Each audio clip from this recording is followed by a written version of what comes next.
Bueno, ¿cómo están? Bueno, retomando un poquito con agroecosistemas y después de haber visto los videos de biodiversidad y la pequeña presentación que preparé en conmemoración de que el 5 de junio es el Día Mundial del Medio Ambiente y que el tema que se eligió para este año es la biodiversidad. Pero volviendo un poquito a la clase, habíamos quedado la clase pasada en que un sistema o la sustentabilidad de un sistema puede ser medida, puede ser evaluada y lo que vamos a hacer es retomar un poquito el trabajo que algunos entregaron, en otros quedó pendiente, pero que la idea es un poco cerrarlo para que todos lo entendamos y que es uno de los 14 pasos que contempla esta metodología de evaluación de sustentabilidad de un agroecosistema. Si recordamos, vamos a ver un poquito, si recordamos, los elementos que vimos en la chacra en aquel video eran esta cantidad. Tenemos hierba, té, pino, plantas. Esto es lo que ustedes fueron eh, enumerando, que fuimos, algunos se repetían. Siempre existe la posibilidad de volver a limpiarlo. Maderas secas, tierra, pastos, árboles detrás del té, maleza, palo seco del camino, monte, árboles varios, un camino, una persona, un celular. Esto es lo que ustedes distinguieron y ustedes marcaron. Insisto, esta visión cuando la reiteramos, generalmente aparecen cosas nuevas o algunas cosas, ya esto al final se repite, y un poquito de eso es lo que quiero escuchar de ustedes en la clase. Si ven que todavía algo se repite, si ven que después de haber visto el video pueden sumar algo más, en fin, que hagamos este ejercicio. Pero que a su vez sigamos analizando y tratando de dibujar el sistema.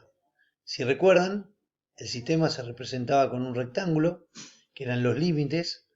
Ese es uno de los elementos, el elemento principal si queremos. Después están las entradas, luego están las salidas, y dentro de ello están los componentes y la relación entre los componentes.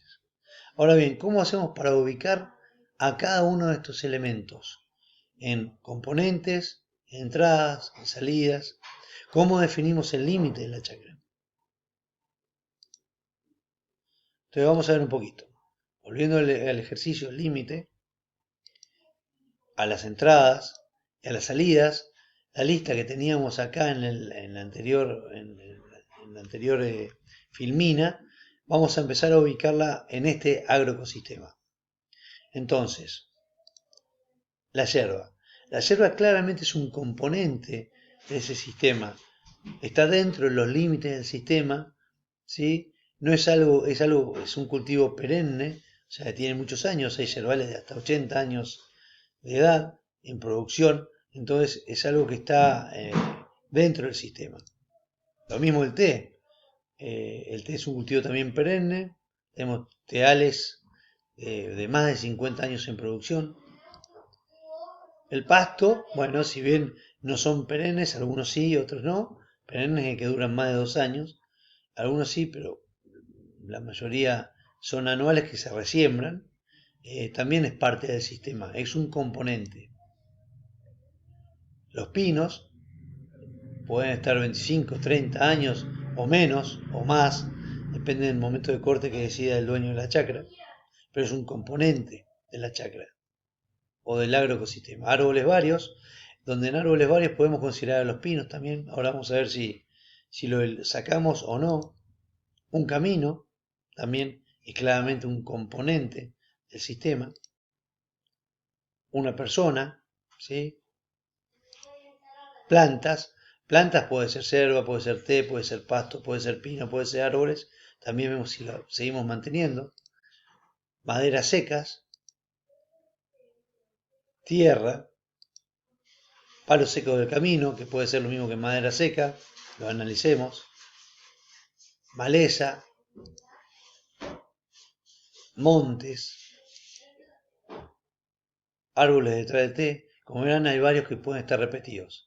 Pero de esa lista, si recuerdan cuál era, que ustedes la tienen que tener anotada, la mayoría son componentes de ese sistema, que se relacionan entre sí. ¿Sí? El camino permite la salida de la yerba, la salida del té, en realidad la salida de todo lo que es producción. Las maderas secas aportan nutrientes a la tierra, igual que los palos secos. La maleza compite con la yerba y con el té por nutrientes, por ejemplo. ¿Sí? Hay distintos tipos de relaciones. Si nos acordamos cuáles eran las relaciones probables, había relación directa, relación cíclica y relación competitiva. Lo que vamos a ver, lo que vamos a charlar en la clase el sábado es qué relaciones puede haber entre cada uno, pero por lo menos poder ubicarlo. Ahora, no todos los elementos del sistema los podemos ver, algunos los podemos inferir, como se dice.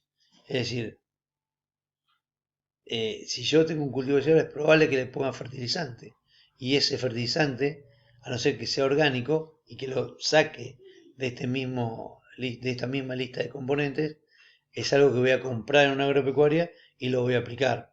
Entonces, bueno, un celular me faltó. Entonces entraría como una entrada, y en el caso del fertilizante lo puedo enlistar en lo que son los insumos. En los insumos entran plantines, entran fertilizantes, entran plaguicidas, etc. Pero alguien lo va a aplicar. Puede ser el mismo productor, entonces no lo considero, o puede ser que contrate mano de obra. También es una entrada. Y por otro lado tenemos las salidas, donde las salidas son kilos por hectárea, kilos de yerba, kilos de hoja, kilos de té, o metros cúbicos, puede ser metros cúbicos de pino, por ejemplo. ¿Sí? Es lo que sale, y que esta salida va a alimentar la entrada a otro sistema, que en el caso de kilo de yerba, por ejemplo, o de té, puede ser la entrada a un secadero de yerba o de té.